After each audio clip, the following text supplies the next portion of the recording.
Hi guys, so I'm Alyne and I'm here to share with you again my reflection for today. And today I want to share with you my takeaways for the series that I just recently watched.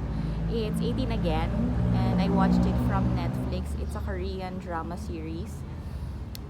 I love it because it talks about marriage and parenting and making decisions and the consequences of our decisions. So it's refreshing to find something that is so common and adding a depth to the story and making it so relatable. So if you haven't watched it, maybe you can learn something, a thing or two from the movie, from the series. Actually, what's funny is that I still get entertained, but now I don't know why, but there's like I appreciate the depth. I appreciate where the characters are coming from or the feelings or the emotions that drive them to make the decisions and what are the outcomes of the decisions that they made. That's something that I find interesting whenever I watch series nowadays.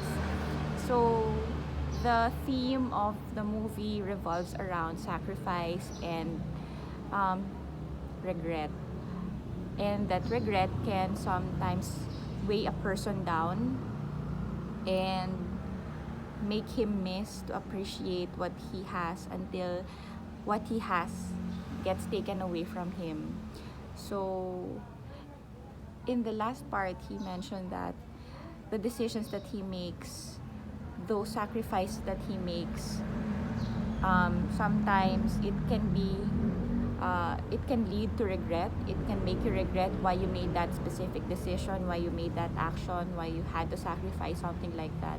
But if you look at it that way, it cannot yield something good. It might just weigh you down. But towards the end, he realized that the sacrifices or the decisions that he makes, if ever they are mistakes, it he has to just have a paradigm shift that that failure or that mistake is a learning. And when you take things as learning, then it's gonna be a stepping stone towards something greater instead of something treating it as a mistake and then it will just pull you down even more. So that was a realization for me that treating decisions, whether they were correct or incorrect, or mistakes, then I can just look at it as a learning opportunity, and that's gonna be take me to the next level. The other thing is appreciation for the spouse, because we all have different perspectives, different backgrounds, and different circumstances where we're coming from. And sometimes, if there's no communication, no clear communication, that could lead to misunderstanding, that could lead to wondering why he's acting a certain way. So I feel like communication is really key, and that was one of the highlights of the series. That the other person cannot read your mind, the other person doesn't know how you feel. It's really having to communicate honestly with the persons that you love so that you understand them better, and that way you can support them better. And another highlight for me there is that whenever they profess their love for someone, they always say that I want to be the first person you think of when you're having a hard time.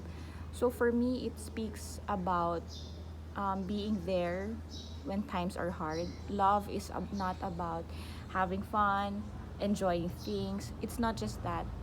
Based on the series, love for them is being supportive of the person when the person is feeling down, being there for the person when his day did not go as well as he wanted, being there for the person when something is troubling him. So that was a great reminder to me about what love is. It's more than enjoying the happy times, but rather it is enduring and supporting each other during the bad. And then there's another part of parenting where time just really flies.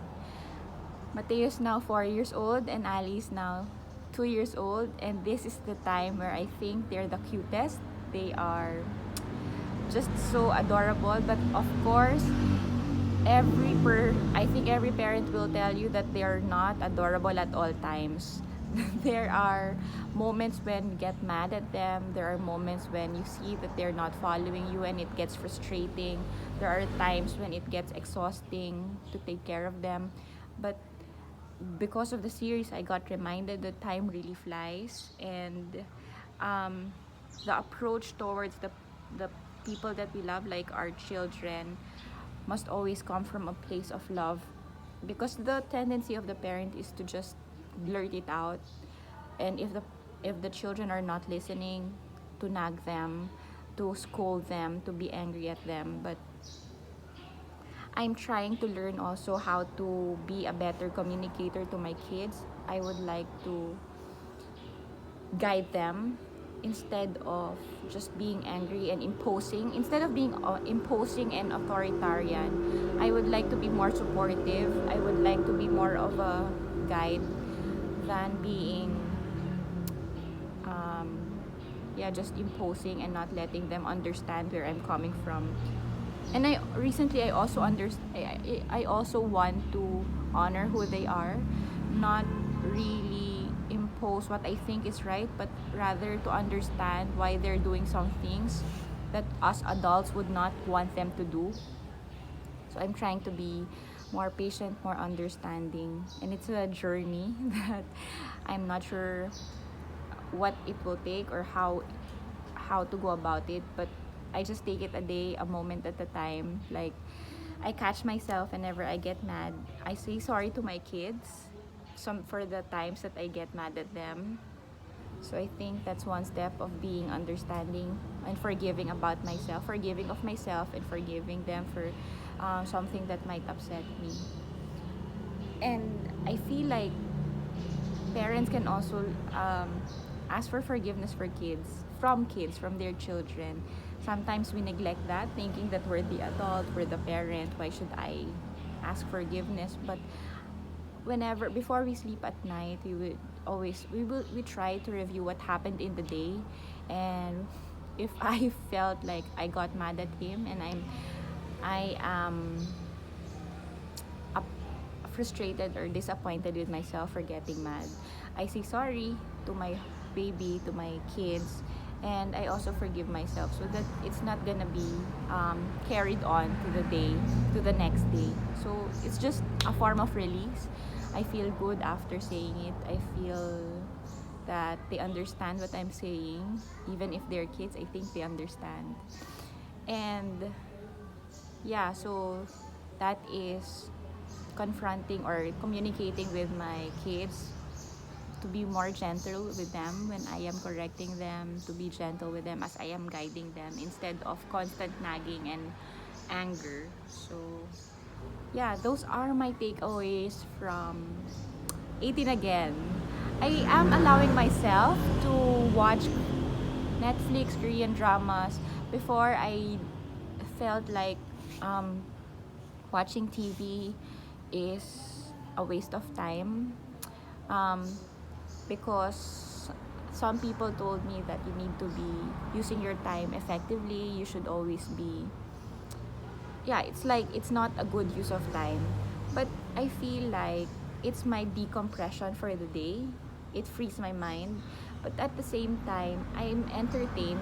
At the same time, I'm also learning um, from the stories, from the experiences. It's not always about books. Learning is not always about the experience that I have. It's not always about the experience or the books that I read, but just watching this kind of series, somehow I'm also able to draw learning from it. So I'm glad that entertainment and education mixed together. Yun, so guys, if you haven't watched it yet, this is not a promotion, but I just learned a lot from the series. I think it's a good recommendation for people who are married and for people who are parents.